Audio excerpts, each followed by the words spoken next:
As we're now going to send data, we're going to try and send data out to my normal channel to go live.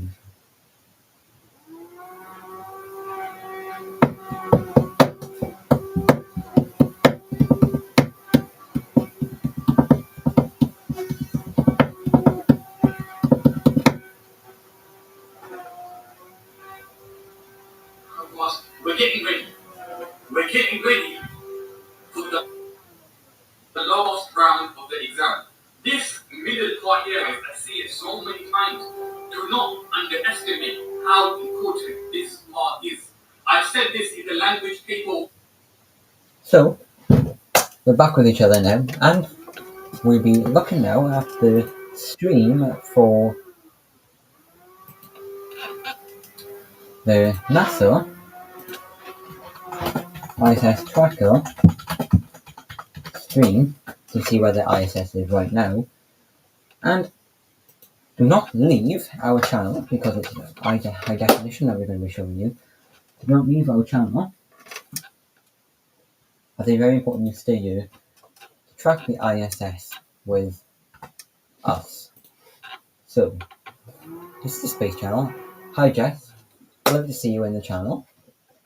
Love to see that you are here. We've been live streaming on my other channel, but I've now flipped it over to both channels for a long time. This is Space Channel. Hi Jess. How you doing? How's your day going? Because we flipped over from the other channel to this channel at the same time. So we're both streaming on both channels. So we're streaming on Lee and Daly's Space Showdown, and we're streaming on Daily Safety Focus. So I'm going to be flipping over now to the live high definition video.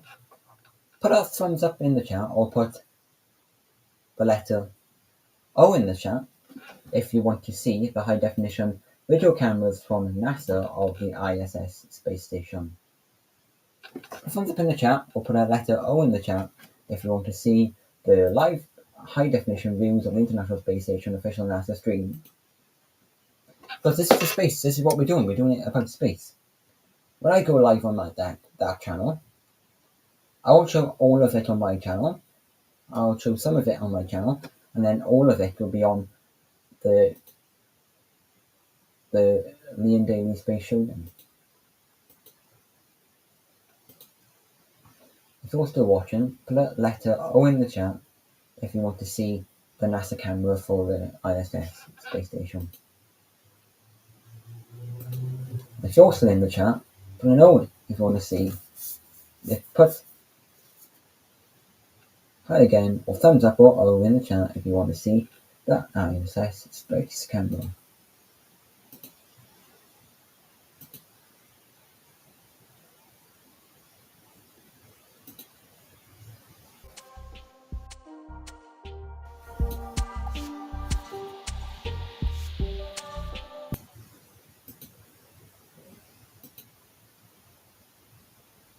Obviously, nobody's going to know in the chat, nobody's watching, so we're going to do it anyway.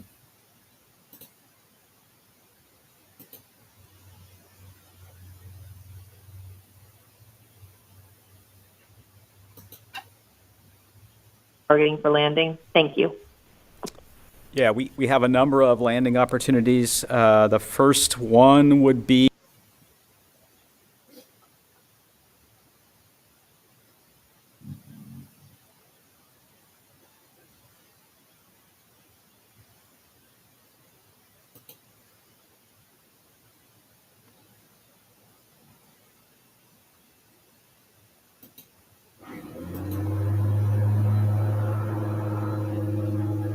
So, this is the ISS camera. I know it's dark outside, but we'll be showing both of them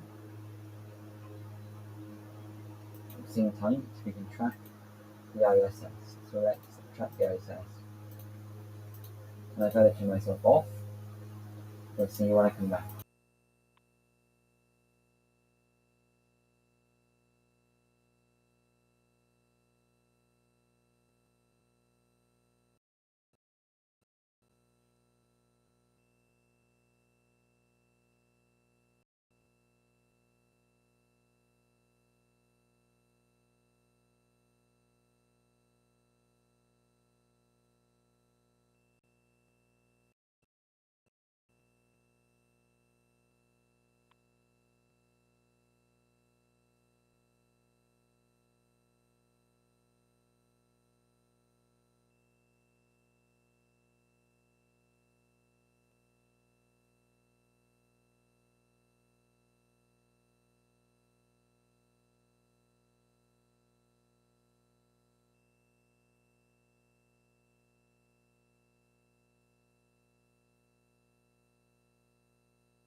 Houston, we're about ready for far-field piloting checkouts on your call.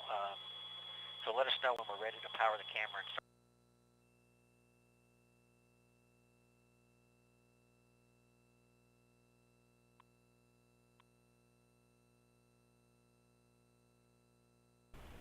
Thank you all for doing this, and yeah, just like to say congratulations on a successful launch and successful mission so far. A quick question, maybe for Mark or for Steve. Have you heard much from Sunny and Butch about Starliner and like how it's handling and like what are their thoughts like about the spacecraft so far? Starliner, we copy all. Sounds like we read. Steve, I haven't heard anything at all. I've been busy preparing for this and a little bit of celebration. Yeah, I have not either. I know they were going to call down, I talked about some of the things they were going to do, some of the manual maneuvers in the hand controller checkout, rotational hand controller, and the translation hand controller. And they were going to call down to the ground, I think probably about right now during this event. And so we haven't really heard too much from them. They've been really focused on, clicking through a bunch of objectives, getting the spacecraft set up for orbit, doing the maneuvers we talked about, and doing the checkout. So I don't know, but we'll get some information from them later today. Next up, we have Issam Ahmed with AFP. These manual piloting far-field demos are conducted in anticipation of eventual certification of the Boeing Starliner spacecraft. Finally come, could you reflect a little bit on what that means to you? And for Ken, specifically, I think you mentioned earlier in the call that you might like to expand these commercial providers to 3 or 4. Could you sort of go into further details about what you meant by that? Because I hadn't heard about that before. Oh, and finally for Steve, if I could sneak in one more. Regarding the sublimator, you're pretty confident that you'll have enough water backup for the landing? Thank you so much. Yeah, I'll take the first question. I just felt really proud today of the team. Having been with the team for 8.5 years now as the deputy program manager, I see the hard work of the team and just felt, a sense of accomplishment from watching the team work so hard, of getting this first step done, of getting Butch and Sunny on orbit, getting a couple burns executed. It was a bit of an emotional time for me because you just see how hard people work and they put their blood, sweat, and tears into it every day of their life. Sometimes their families, suffer as they work nights and weekends on analyses or resolving challenges, and just super proud of the entire team. When I say team, I talk about the NASA team, the Boeing team, United Launch Alliance team, the Space Station Program team, and as Mark mentioned, we get to work with a lot of suppliers as well on the NASA side.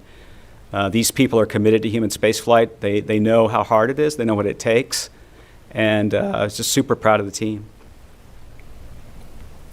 Yeah, when it comes to the additional providers, we work with other providers in addition to Boeing and SpaceX and the Dragon and Starliner teams to help them as they're thinking about someday building crew vehicles or converting their vehicles to crew.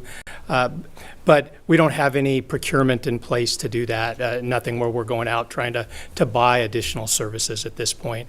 But I would love to see the low Earth orbit economy grow so much that we need all those vehicles, right? So that was behind my statement is I would like to see that growth in low Earth orbit so that we see this vibrant activity with lots of different launches with lots of different vehicles someday.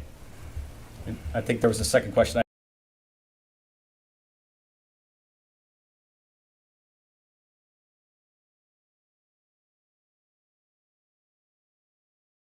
Up to the system, and that should provide all the water we need for landing. So. Thank you both. Back to the room. We have Manuel over here.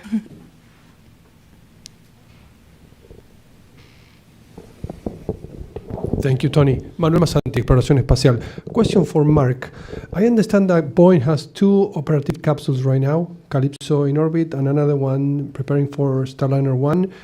Do you have the intention of having more of them? Like a third one is being in production, or with 2 is fine for the operational missions? Thank you. For the flight rate that we have right now, flying once a year, one is plenty. But to fly twice a year, which is a request from NASA on our contract, we need 2 capsules, so to turn them every 6 months. So 2 is sufficient for what is in the plan. If, like Ken talked, if there becomes a low Earth orbit market where there's additional International Space Stations, additional flights, then that would drive additional vehicles. Thank you. We'll now go to this gentleman up front here. Yes, hi, Bert Dicht from the National Space Society. I'd like to ask a question to Tori. You mentioned this is your first crewed launch of a spacecraft, and obviously you'll be going through your processes and procedures as you prepare for the next one, but any initial impressions about everything in terms of this flight? Yes.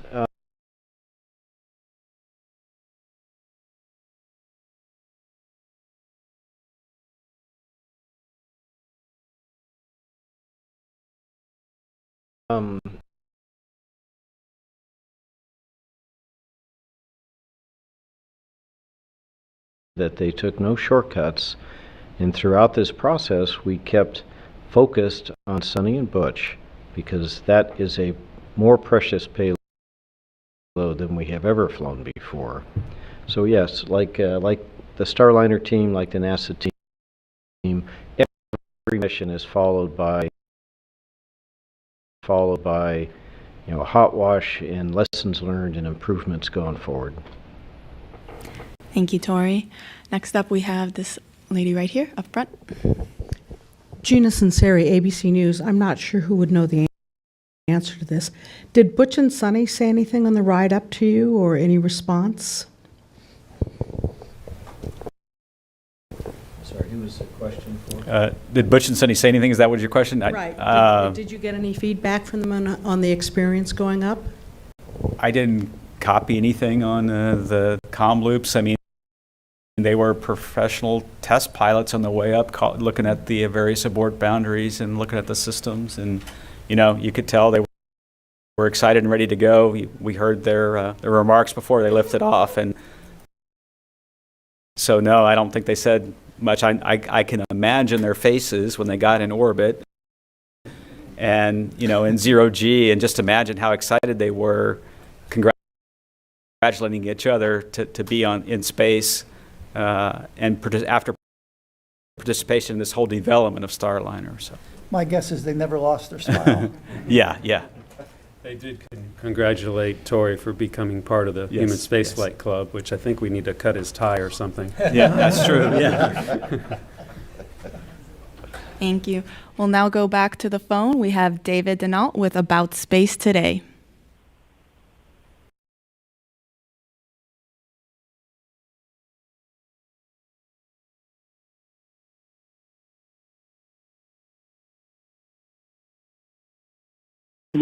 Long delays. How do you put yourself in like Butch and Sonny and all of their delays? What was that like? Okay, well, first I'll say that the administrator and he actually has the record because he did it first, but they scrubbed 6 times on his launch, and on one of my launches we scrubbed 6 times. So Butch and Sonny, they didn't come anywhere close to that, right? They were in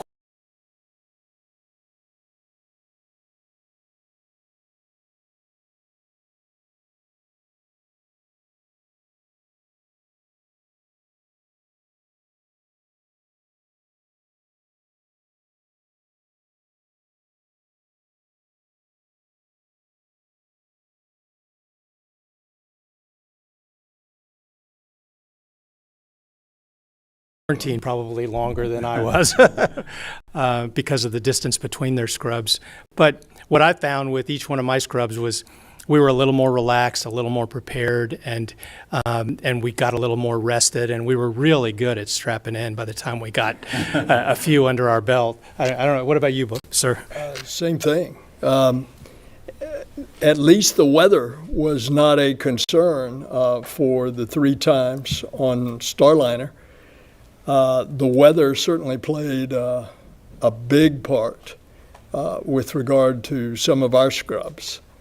So, yeah, it gets old hat when you strap in, and it's just another day at the ranch. Thank you. We can now take one more in the room. We'll go to Will Robinson Smith right there. Thank you, Will Robinson Smith with Spaceflight Now. Appreciate the time and congratulations again. Question for either Ken or Steve. Assuming that everything goes well with the rest of this mission, you get back, you get through the data, and you press on to Starliner 1 next spring, has a decision been made on the seat swap agreement with Roscosmos and their cosmonaut and how that flight situation will work in 2025? Thanks.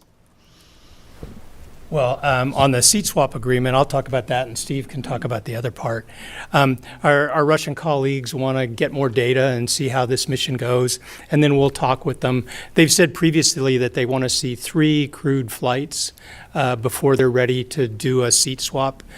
So we need to work through that with them, and Joel might have something to add there. He's been working that when he was the ISS program manager. Yep, we already have 1 seat on the Dragon mission, but the plan is to get to do the crew swap on both vehicles as quickly as we can.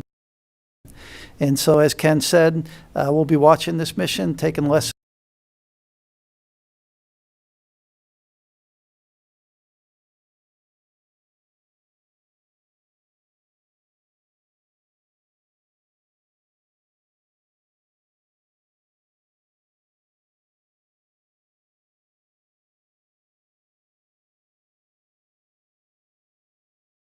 Lessons learned, and then as quickly as we can, we're going to be putting that in place. Yeah, and our goal is to, once we get the flight back, get Butch and Sunny back landed safely, evaluate the data, complete the certification that Mark's talked about, and then, we'll get Starliner in the rotation as soon as we can. Thank you. We have time for one more question here in the room. All right, we'll go to Jeff Faust right there. Jeff Faust of Space News. Probably for Steve or Mark, just to follow up on an earlier question about video from inside the capsule. How long after Starliner gets to the station will you be able to bring back some of that video? I think there's a lot of interest, maybe even expectation to see what it's like inside Starliner. I don't know the answer to that. I'm not sure, Jeff. I know we'll have to downlink the data. It's all recorded on board Starliner, and then I assume we'll get it down within a day or so of docking. But I don't know the details of that, so I apologize. We'll make sure to get that information for you, Jeff. Thank you all to our panelists, and thank you to all the media. That's all the time we have for today, but we want to thank everyone for taking the time to ask their questions and for our panelists for answering them. Starliner is scheduled to dock to the forward-facing port of the station's Harmony module tomorrow, June 6th at approximately 12:15 p.m. Eastern Time. You can follow along starting at 9:30 a.m. on NASA Plus, the NASA app, and YouTube. And here's a look at the highlights of this historic day. Thank you, and go NASA, go Boeing, and go CFT. Here are the astronauts, Commander Butch Wilmore and pilot Sunny Williams, as you can see, suiting up for their mission into the history books. This is a tradition. The whole idea here is to lose to the chief. Out of the suit-up room, Commander Butch Wilmore and pilot Sunny Williams walking to an elevator at the end of the hallway. Our CFT crew taking their first steps outside, now en route to Launch Pad 41. Crew transport vehicle is into the pad. Butch and Sunny arriving on level 12. Last look at planet Earth for a while, saying hi to us. Hi, Sunny. Butch getting in there. Gotten strapped into their seats here. Hatch closure complete. Roger. 3, 2, 1, ignition. And liftoff of Starliner and Atlas V. Carrying 2 American heroes, drawing a line to the stars for all of us.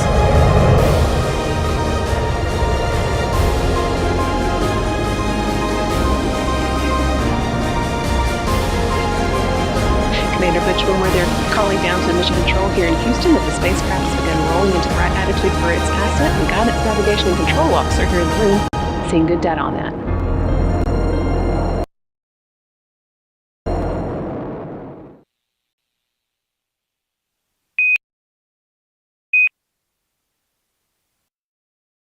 Everything